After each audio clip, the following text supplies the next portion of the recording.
Stories that Tom and Jay look at this week include the Biden administration's anti-corruption strategy is revealed. Mike Volkov asks, where are the FCPA enforcement actions? What is the intersection of global ESG efforts and compliance? Mike Monroe explores in the FCPA blog. Jessica Tillman looks at potential changes from the OECD recommendations on anti-corruption compliance programs.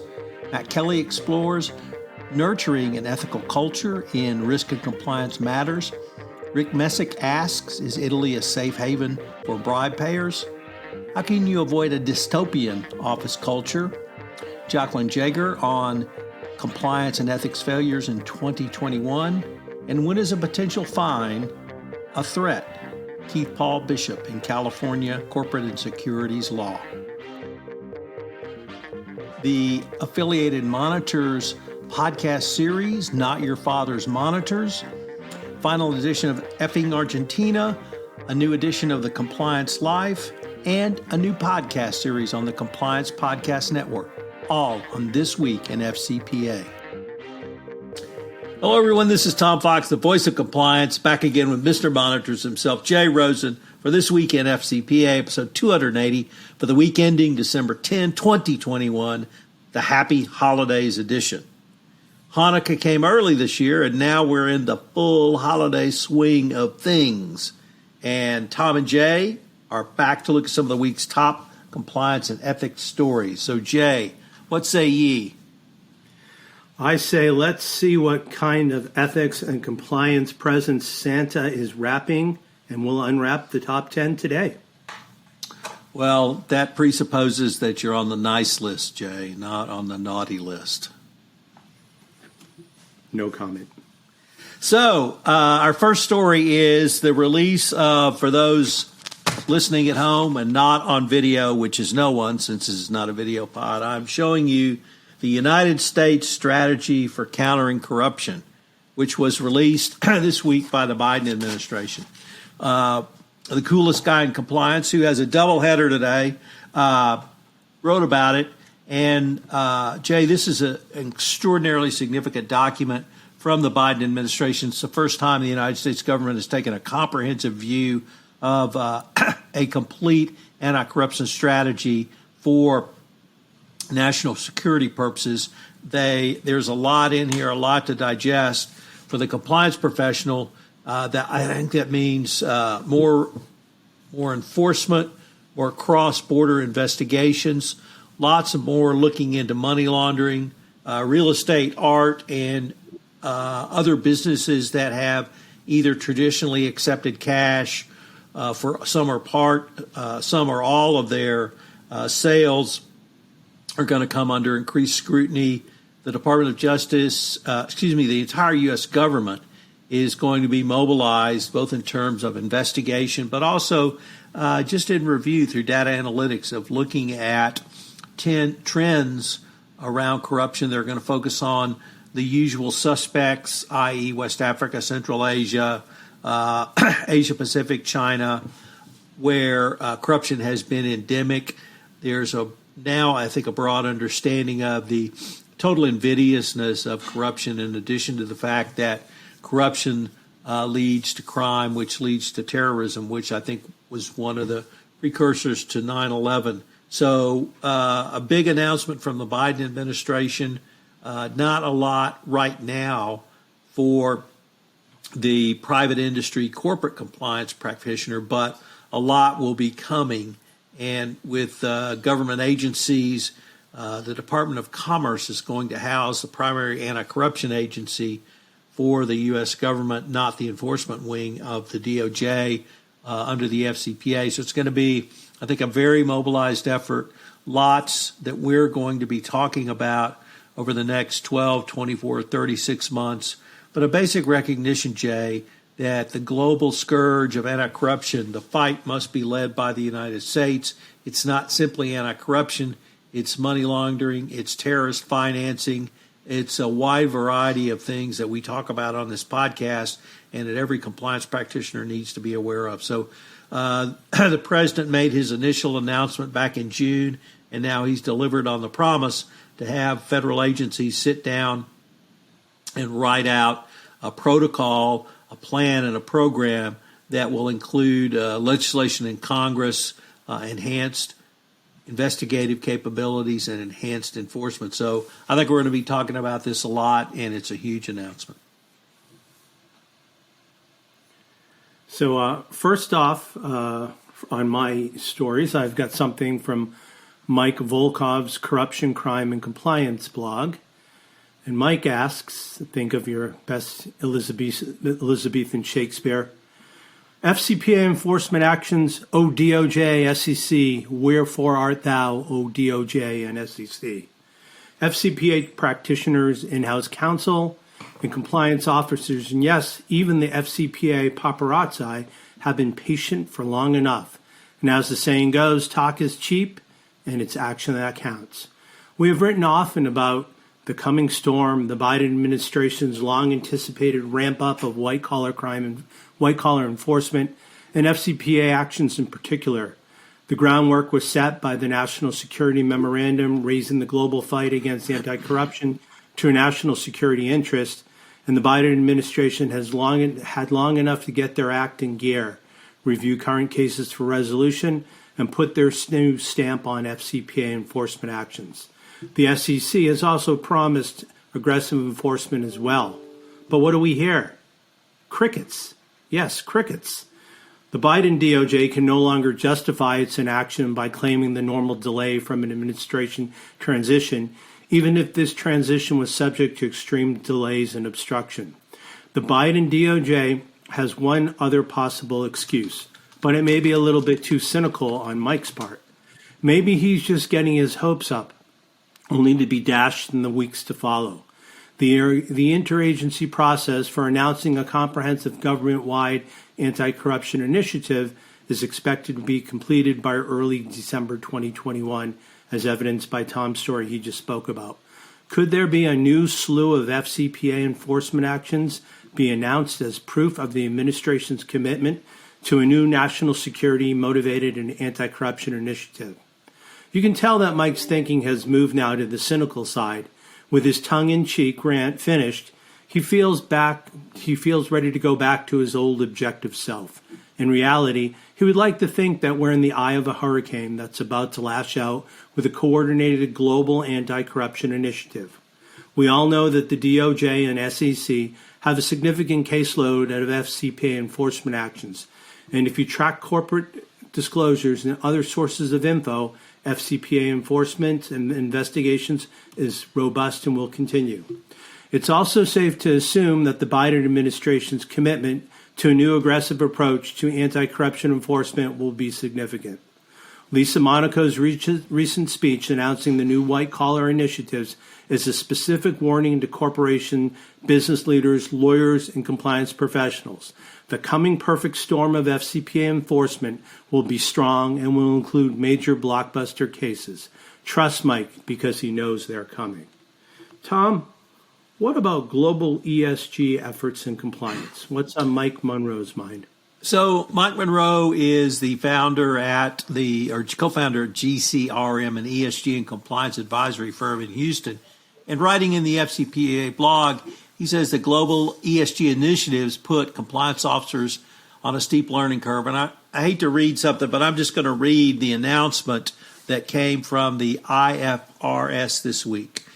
So, quote, on November 3rd, IFRS announced a new sustainability board, the ISSB, having been formed to work alongside its accounting standards board, the IASB, and further the Sustainability Standards Organization, the CDSD, and the VAF, a recent merger of the SASB and IIRC, will soon be consolidated into the IRFS Foundation. On November 16th, the EFRAG, that works closely with the EC and executive branch of the EU regarding IFRS Foundation standards, issued an important status report relating to the EC's CSRD legislative proposal that would require compliance with ESRS as previously being developed by the PTA-ESRS based on the preliminary work contemplated by the PTA-NFRS, with further input to be provided from the EWGS. So, Jay, if your head hasn't exploded yet, it soon will. But Mike puts a handy key to the meaning of each acronym of those paragraphs that I quoted from his piece in his FCPA blog post. The point, Jay, is that all of us are going to have to learn a whole lot more acronyms than simply DOJ and SEC, and perhaps even beyond learning how to spell FCPA, to call ourselves ESG aficionados, and that we're all going to have a steep learning curve, and that as much as the business community is driving this, we're going to have regulators and regulatory standards that we all have to comply with. So his piece was not really as tongue-in-cheek as I read it, but I certainly read it that way. So compliance officers, get ready. Jay, do you have any thoughts, or rather does Jessica Tillotman have any additional thoughts on the OECD, the acronym, recommendations? Well, thank you for asking, Tom. Jessica was indeed delighted to read about the OECD's recent recommendations for further combating the bribery of foreign officials. And last week we touched upon this in an article written for FCPA blog by Nicola Bonucci and Nat Edmonds, and they noted in their timely post that the provisions of the recommendation could result in a dramatic shift in the enforcement environment. Jessica certainly hopes so and commends the OECD for its balanced approach to addressing the gaps in countries' current approaches to addressing foreign bribery. She particularly applauds the section in the OECD's recommendation, which is related to debarment, a tool that, when used effectively, protects governments from doing business with companies that are unethical and grossly incompetent.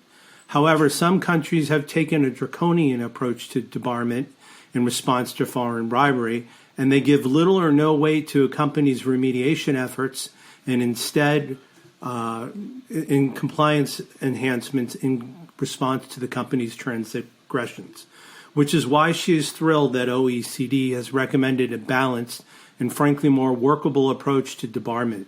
Specifically, the OECD recommends that countries consider mitigating factors and remediation when making debarment decisions. Although this recommendation appears modest, its implications could be profound. For too long, many anti-corruption and good governance experts have viewed debarment as a sledgehammer to be used as a means to rid companies of any countries that may have engaged in misconduct. Not only is this a punitive approach, it can also severely hinder countries for effectively serving the populations they govern. In contrast, OECD's nuanced and reasonable approach induces ethical transformations in contractors by rewarding them for mitigation and remediation rather than blindly cutting off government revenue streams. In turn, this approach is more effectively as it protects taxpayer dollars and enables governments to continue working with companies who have demonstrated their commitment to ethics and compliance moving forward. Tom, there's a DOL proposal that may change the ESG game. What does Melissa Kahn have to say about that? So, Jay, as you know, the Trump administration said that investment advisors of investment plans could not take ESG information into account when making an investment decision. Obviously, the Trump administration was antithetical to anything ESG related, and one might even say even anything positive related, but we'll save that one for another podcast. But under these new rules, plan advisors can take into account ESG factors. They removed the pecuniary v. non-pecuniary factor, or rather those terms have been deleted in terms of evaluation so that you can take a look at ESG-themed funds. Also, the use of ESG as a tiebreaker for whether alternative investments would be satisfactory is now clarified. And interestingly, the author stated why this time it was different. And she pointed out that the Trump administration pushed through a lot of regulations, rules, and the like at the end of their term, obviously not well thought out, probably bought and paid for by some lobbying group. And here we have a well thought out regulation from the Department of Labor. But the key is that it comes in early in the administration. And that gives planned fiduciaries comfort in the fact that the legal environment will be in place for years to come. And if a Republican administration comes back, it's going to be difficult to overturn this, particularly when fund managers really want this.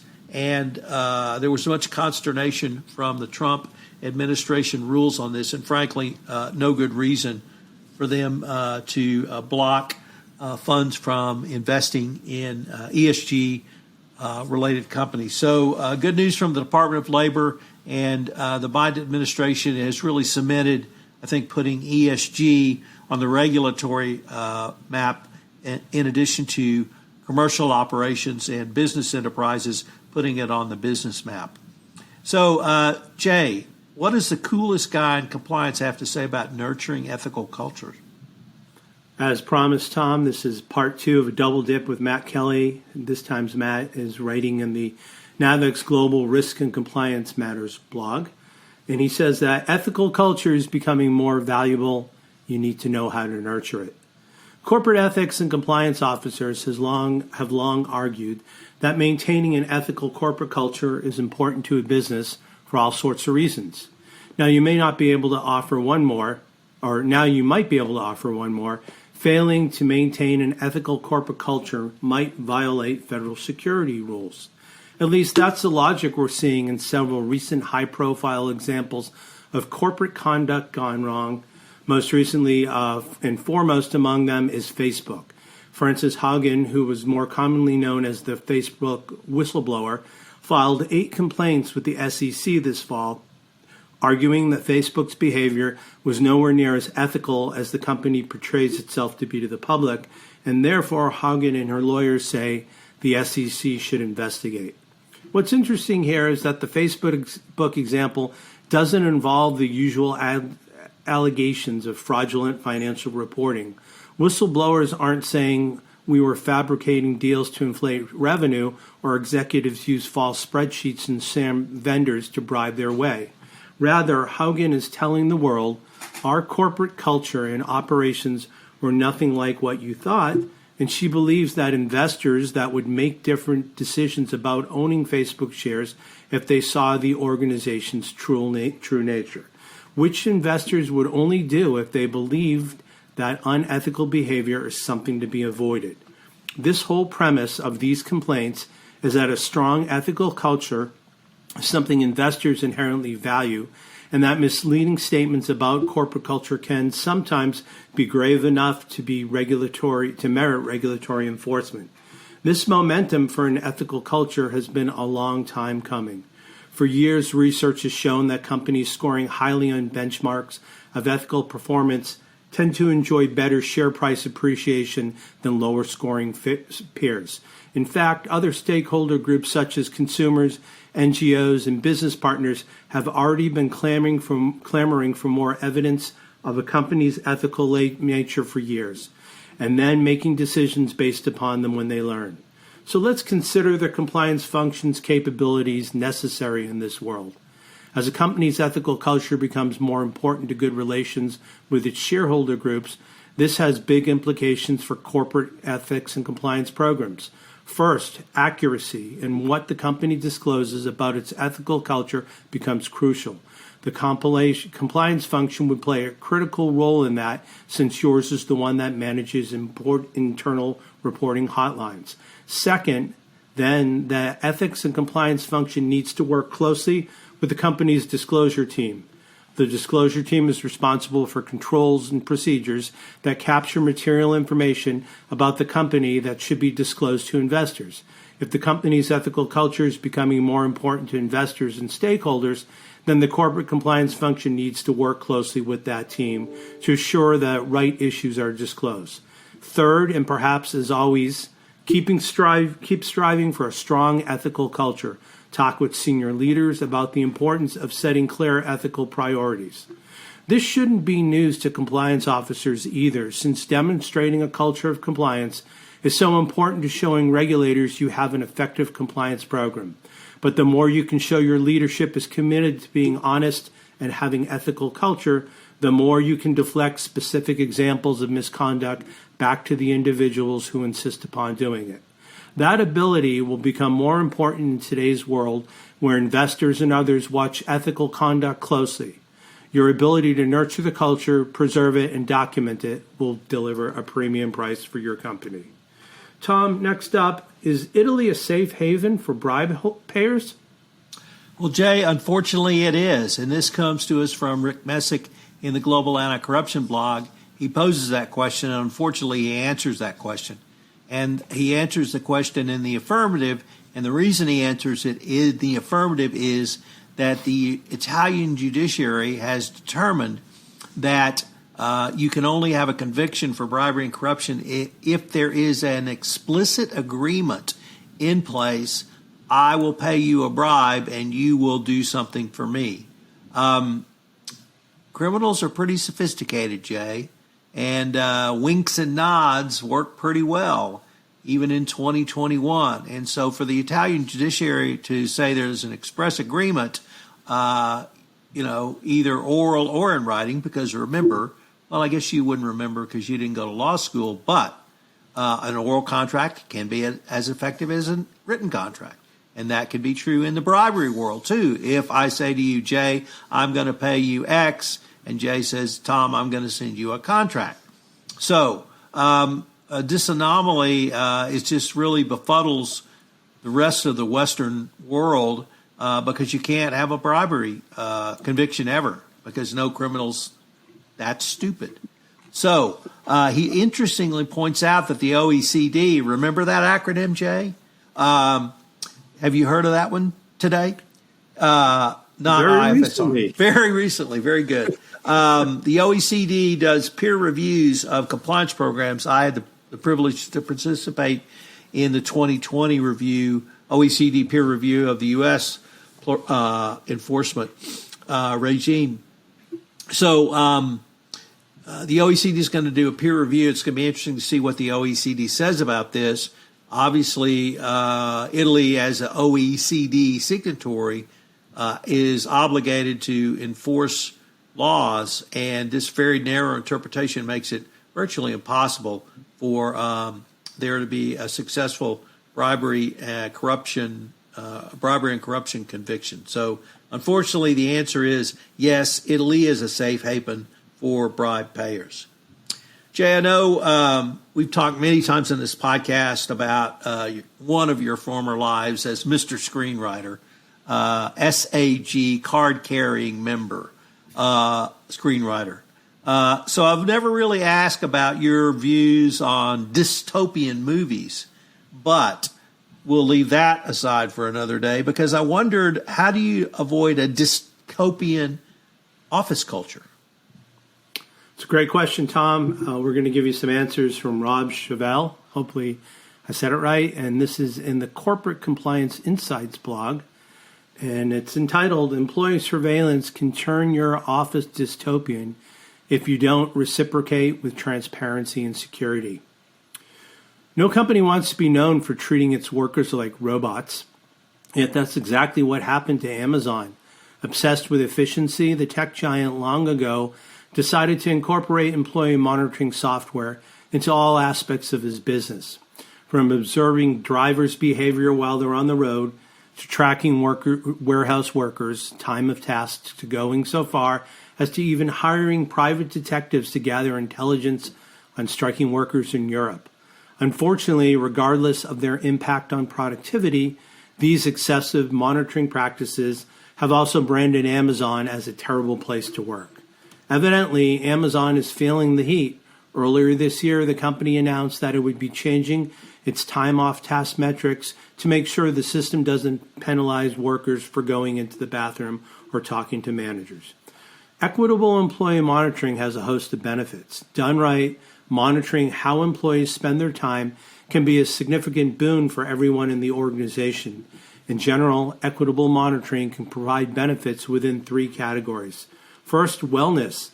Professional services firm PwC in 2020 asked if any of its employees were interested in wearing a smartwatch that would record their biometric data to see if sleep could affect their performance. The project only had 1,000 spaces, but 2,000 employees signed up. Crucially, PwC made it clear that they would anonymize and aggregate staff data, with only the worker able to access their own data in its raw form. Next up, productivity. From an HR point of view, employee monitoring can aid with attendance tracking, which can ease staffing issues, help deal with employee absenteeism, and improve overall morale. And finally, cybersecurity. Monitoring can improve an organization's security by making it easier to catch some of the bad cybersecurity habits that employees can sometimes fall into. What monitoring cannot do, whether used for management to improve cybersecurity or any other legitimate case, employees can find the benefit in being monitored. However, they also need to know that the monitoring is happening. Rather than silently installing what is effectively corporate spyware on employees' devices, organizations should allow their staff to download monitoring software themselves. Employees also need to be told what exactly will be monitored, for example, web browsing and app activity, and when. Organizational risks from employee monitoring. While most business leaders are well aware that the overly invasive employee monitoring could lead to negative PR or even culture crises, they also need to understand that collecting employee data comes with increasing legal responsibility. Here are 4 steps to sustainability and secure monitoring. Rushing to bridge the gap between traditional office environment and the new remote hybrid reality, employers must have thought it was wise to start monitoring their work-from-home employees. However, making these efforts sustainable requires a different approach. Here are 4 key points that any organization that wants to continue monitoring from home needs to consider. First and foremost, every organization needs to bring employees into the conversation around monitoring from day one. Access to the monitoring tools and the data they collect needs to be strictly controlled. Third, rather than deploying monitoring as a broad solution, HR leaders need to identify useful analytical insights that monitoring could deliver. And fourth, executives approving monitoring programs need to be aware of 2 things. A, the risks improper monitoring poses to the organization, and B, the potential legal implications that poor data collection practices can have on their business. Some final thoughts. Employee monitoring should never be the first tool an organization reaches for, regardless of the planned use case. Instead, it's best to use this as a last resort. When other methods of gaining visibility into the workforce behavior or managing compliance are not possible, employee monitoring solutions may have a role to play in your organization. However, even in the cases when the reasons for doing so are clear-cut and justifiable, any business that monitors employees needs to be transparent about the process, aware of the risks that may come, and have a clear plan for what happens to the data collected. Tom, can you tell me about, or tell our listeners about, some top ethics and compliance failures in 2021? Sure, Jay. Just comes to us from Jacqueline Jager, reporting in Compliance Week, and she details her top 5 ethics and compliance failures of 2021. It includes the ignominious group of Credit Suisse, who continues to have significant compliance failures, obviously have lost a lot of money because of their inanity. Robinhood, who racks up fines after fines after fines, and unfortunately, due to an error, a 20-year-old believed that he had racked up more than $700,000 in losses by trading options, and he committed suicide. Toyota, who was hit with the largest civil penalty for systematically violating the EPA of $180 million. Activision Blizzard, which I don't even know where to start there, but you have one of the most corrupt cultures, or toxic cultures, I should say, sexual harassment and discrimination rampant. You had sexual assaults, that were known by literally the CEO of the company who didn't bother to inform the board of directors. A completely inane and tone-deaf email sent out under the name of the CCO, which attacked the whistleblowers who had come forward, and it turned out this same idiot CEO drafted it. And finally, the company formerly known as Facebook continues to have ethical challenges. They have antitrust challenges. And we're going to see whether a name change portends a change in culture, Jay. So, Jay, I ask you to do a legal analysis. So, tell us about when does a potential fine become a threat? This comes to us from Keith Paul Bishop in the California Corporate and Securities Law blog. As the trial of the constitutionality of SB 826, which is California's female director quota law, continues, the question on the plaintiff's standing remains in contention. As Keith reported in June of last year, Judge Maureen Duffy Lewis previously overruled the Secretary of State's demurrer, finding that the plaintiffs had adequately pled taxpayer standing under Section 526A of the Code of Civil Procedure. Now, the plaintiffs must do more than plead standing. They must also prove that they have standing. Both the plaintiffs and the Secretary of State agree in their pretrial briefs that to establish taxpayer standing, the plaintiffs must show, among other things, a threatened or actual illegal expenditure by the state. The Secretary of State argues that the plaintiffs cannot make this showing because expenditures to date have been, quote, limited to monitoring, reporting, and information sharing, all of which are legal, close quote.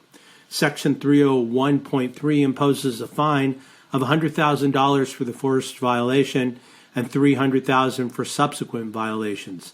The statute further empowers the Secretary of State to impose fines. The Secretary of State characterizes these as, quote, potential fines, unquote, but what is a threat but a suggestion that something, usually bad, might occur? Further, it's not the monitoring of compliance a step towards, or is not the monitoring of compliance a step towards potential enforcement. When the legislature mandates conduct, prescribes fines, and empowers the state official to impose these fines, it strains credulity to characterize those actions as anything but a threat. So, Tom, that's the end of our top 10 stories. Let's take a look at the podcasts and events that we had this week. Well, Jay, I thought it would be appropriate for you to tell us about the excellent series, Not Your Father's Monitors, which was sponsored by AMI, which posted this week. So you want to run through that for us?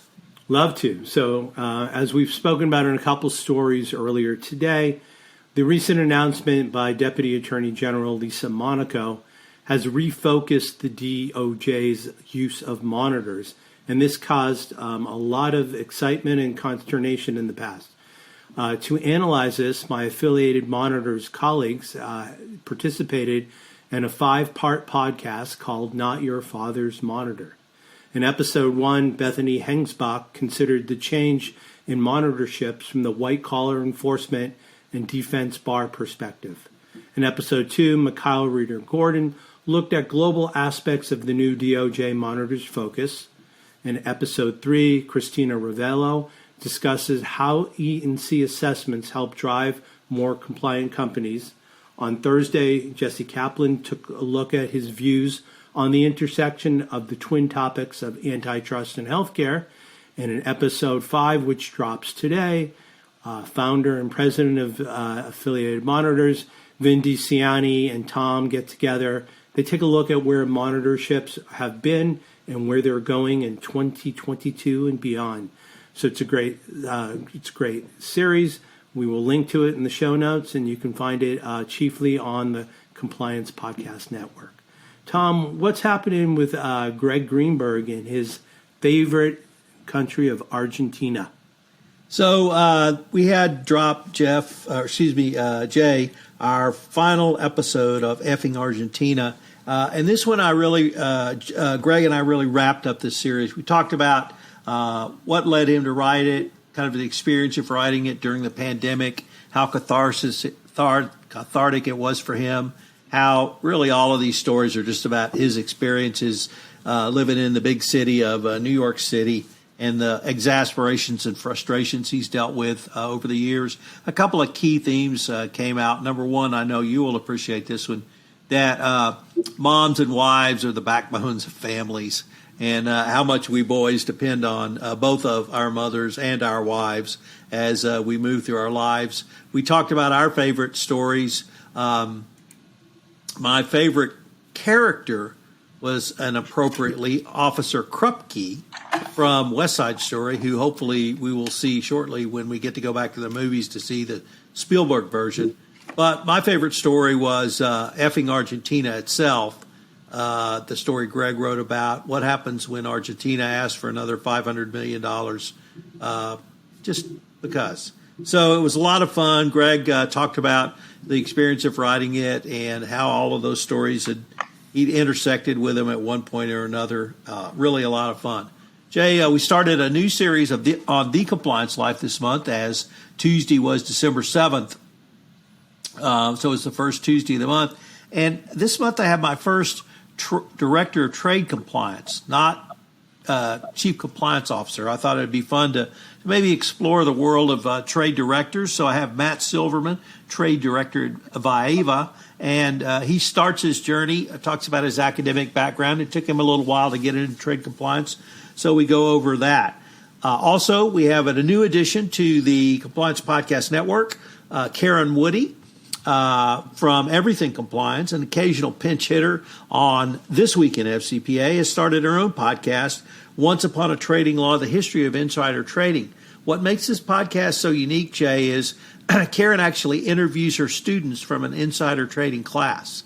So Karen's the host, but she's interviewing students. So it makes for a really fascinating study. And Jay, if I could, I'd like to tell you about an upcoming event I'm participating in next Wednesday, an ECI webinar.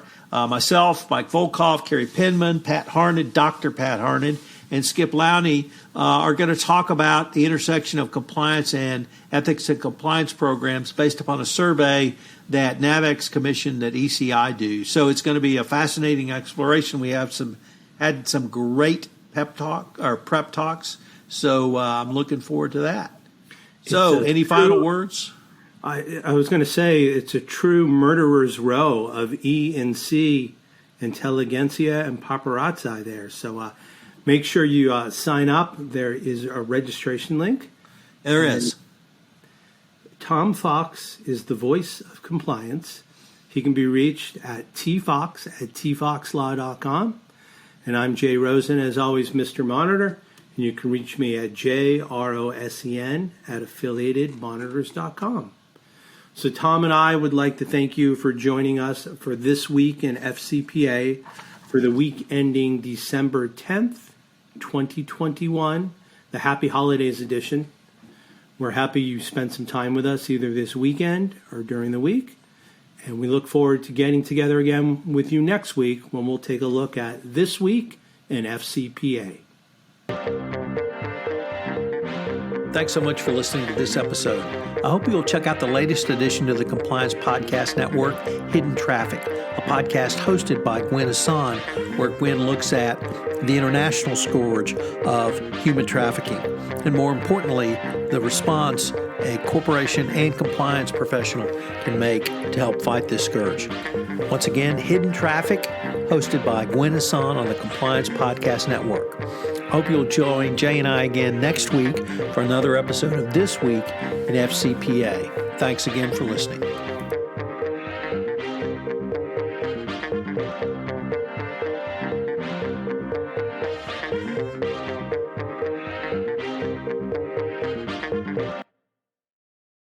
This podcast is a part of the C-Suite Radio Network. For more top business podcasts, visit c-suiteradio.com.